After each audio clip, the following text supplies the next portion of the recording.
Believe it or not, but it is said that approximately 8 million children go missing each year worldwide. In the States, it is said that a child goes missing about every 40 seconds. These are some pretty terrifying statistics.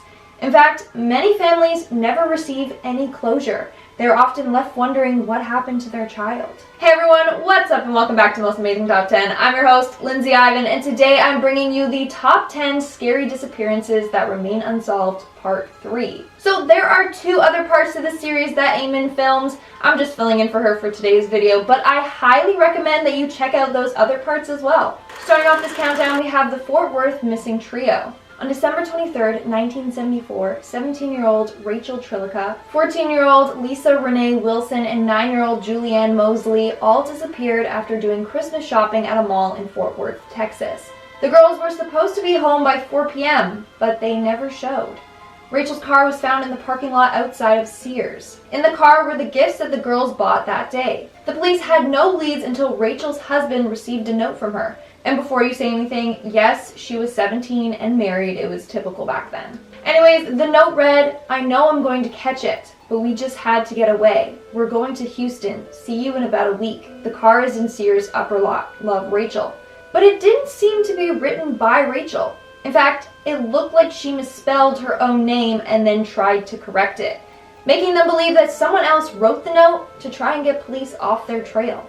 To this day, we don't know where these girls are. In our 9th spot, we have Nathaniel Holmes. On December 19th, 2017, 17-year-old Nathaniel Holmes disappeared from his high school in Westminster, Colorado. He had only been at a school for 5 weeks, but his family thinks that he got in with the wrong crowd. He reportedly got in trouble a lot, and the day before he disappeared, his dad said that he appeared to be on something. On the day of his disappearance, Nathaniel's mother dropped him off at school, but he never attended his classes. Instead, he apparently went to the principal and asked to speak to his friend that was currently in class. After being denied this, he left school, and that's the last we know about him. He left behind a lot of his personal items, like his phone was found smashed at home. Parents don't know where he went or why he left. Moving on to number 8, we have Maura Murray. On February 9th, 2004, 21-year-old nursing student Maura Murray disappeared. She packed up her dorm, withdrew money from the bank, and emailed her professors telling them that she wouldn't be in class for a while because of a death in her family. But that was a lie. It was said that on the day she disappeared, she took out $280 and purchased alcohol from the liquor store. She got in her car and drove off. But at 7:27 that night, she got into an accident. She had driven the car into a tree. Police were at the scene at 7:45, but Maura was nowhere to be seen. The only clue left in her car was a printout of MapQuest directions for Burlington, Vermont. Her phone records that she had called the owner of a condo in Vermont, making them believe that she was headed there. After Maura fled from the car crash, she was never seen again. There were no footprints in the snow, and police dogs lost scent of her within 100 feet of her car. To this day, no one knows her whereabouts. So here are the theories. Number 1, they believe that she fled to start a new life. Number 2, people think that she died from being outside in the cold weather. Number 3, she was abducted, or 4, she was picked up by someone who murdered her. In our 7th spot, we have Jennifer Cassie. On January 24th, 2006, 24-year-old Jennifer Cassie left for work, but she never made it. She was living in Orlando, Florida, and worked as a financial analyst. On January 24th, her boyfriend knew something was up when she didn't send him a good morning message like usual. Then her coworkers were concerned when she missed her shift at work, which was very unlike her. Police think that Jennifer was abducted while walking to her car or while on her way to work. 2 days later, her car was found a mile from her condo, but the police really didn't have any leads. Jennifer's mom told the police about construction workers in the area that would constantly catcall her and make her feel uncomfortable, but nothing came of this information. Then in 2019, 13 years later, the family received a tip saying that a woman remembered seeing a man dump a 6 to 8 foot rolled up carpet in a nearby lake. This was around the time of Jennifer's disappearance, but police have not shared any more information on this. To this day, Jennifer's parents are still looking for her.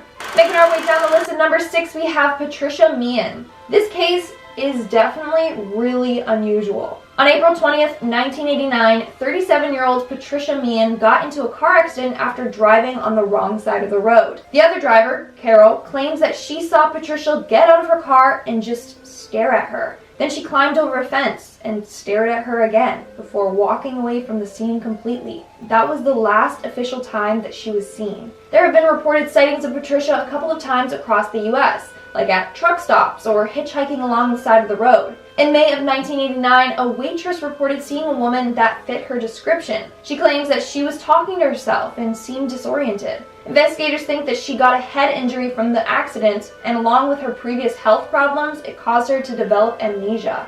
Sadly, we don't know for sure. We're now at our 5th and halfway mark with Charles and Catherine Romer. In April of 1980, Charles, age 73, and Catherine Romer, age 75, were headed back home from their yearly trip to Miami, Florida. On April 8th, they checked into the Holiday Inn Hotel and dropped off their luggage before heading back out for dinner. That was the last time that they were ever seen. Later, their car was found at the side of the road by a group of restaurants. Back at the hotel, none of their belongings were touched. There were no clues or leads to what had become of them.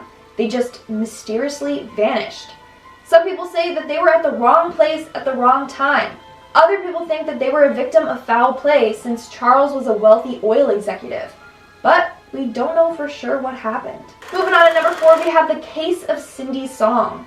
In 2001, on Halloween night, 21-year-old Penn State University senior Cindy Song disappeared, and she was never seen again.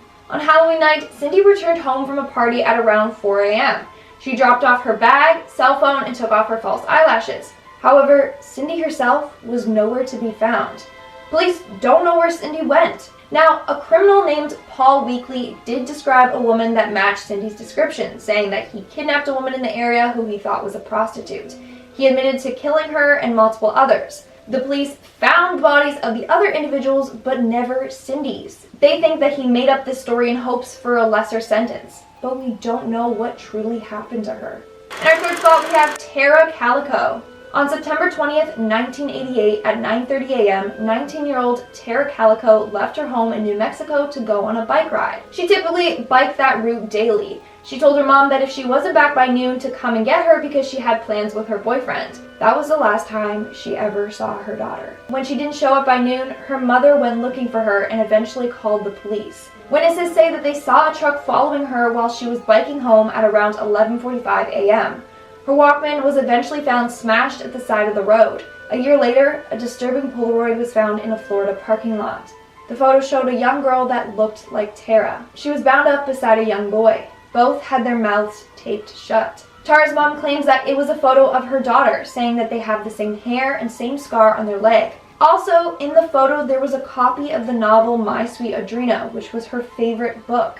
Seems like it was purposely planted there. Now, over the years, there have been several leads, but none have been successful. Sadly, the whereabouts of Tara are still unknown. In our 2nd spot, we have the Sauter children. I've mentioned them before, but let me go more in depth, because this disappearance story is, wow, just wait. In West Virginia, on December 24th, 1945, George and Jenny Sauters' home was burned down. 9 out of their 10 children were in the home at the time of the fire. However, only 4 made it out. The other 5 seem to have disappeared without a trace. Investigators believe that the children perished in the fire. However, none of their bones had been found. Initially, the fire was said to be an electrical fire, but the family's Christmas lights stayed on through the start of the fire. If it was an electrical fire, this wouldn't have happened. On top of that, someone had cut the phone line to their house, and for some reason, their car wasn't working. Now, here's where it gets more strange. Apparently, a woman claimed to have seen the 5 children watching their house burn from a passing car. Then, another woman claims she saw the children at a hotel a week after the fire, accompanied by 4 strangers. So it seems like the 5 kids were kidnapped. Still, their disappearance remains a huge mystery. And in our number 1 spot, we have Rebecca Corium. Rebecca Corium was a 24-year-old worker on the Disney Wonder cruise ship. She disappeared on or from the ship on March 22, 2011. At 5:45 that morning, she was seen on CCTV footage talking on the phone line, wearing men's clothing, and she was visibly distressed. After she hung up the phone, she was never seen again. At 9 a.m., Rebecca didn't show up to her shift. That's when the Disney staff were told to search the ship for her. This came of nothing. Then the US Coast Guards and Mexican Navy were contacted to search the ocean, thinking that maybe she fell overboard. Again, nothing. Here's where it gets interesting. Many people think that Disney knows what happened to Rebecca, and they just attempted to cover this whole thing up. Let me share the facts with you. For starters, the captain told Rebecca's parents that he believes that she was swept off of Deck 5 by a big wave. However, there were no indications of stormy weather, let alone a rogue wave that night. The wave would have had to been 100 feet high to get over the 6-foot walls on that deck. Then the crew showed her parents the CCTV footage of her daughter on that phone call.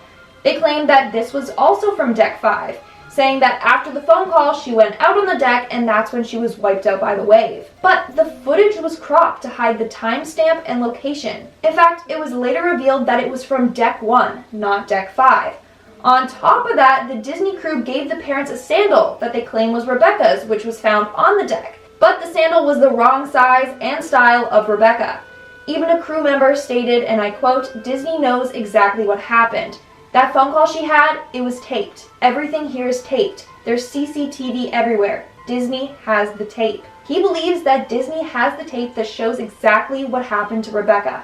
But they aren't releasing it. They probably covered it up with fear that it will tarnish their happy family-friendly reputation. And that's all for today's video. Unfortunately, I couldn't put all the details into all these cases or else this video would be super long. But if you're interested in any of the cases, my friend Google has tons of information out there on them. But let's move on to our comment shout-out portion. I'll be shouting out more comments from my video, Top 10 Scary Internet Urban Legends Part 4. Deborah Garrett commented, "The one thing that really creeped me out was It's a Small World ride at Disneyland, California." Okay. That ride is truly scary with those like little dolls and the high-pitched singing voice and just, no, I agree with you, it's terrifying. Sub Please commented, "When I was little, I used to be scared of Jeff the Killer. Same, and my friend used to torment me, always sending pictures of Jeff the Killer. It's not fun. It's scary." Sarah Beagle commented, "I was scared of dolls when I was little and I still am." Dolls are terrifying. Honestly, those like porcelain dolls that some people collect and have on their shelf creep me out. Ooh. I feel like their eyes just follow me. And that's all the comments I'm shouting out for today's video. Make sure to comment something down below for a chance to be featured in my next comment shout out. And as always, don't forget to give this video a big thumbs up and subscribe to Most Amazing Top 10 for more amazing videos. I've been your host, Lindsay Ivan, and I'll see you when I see you.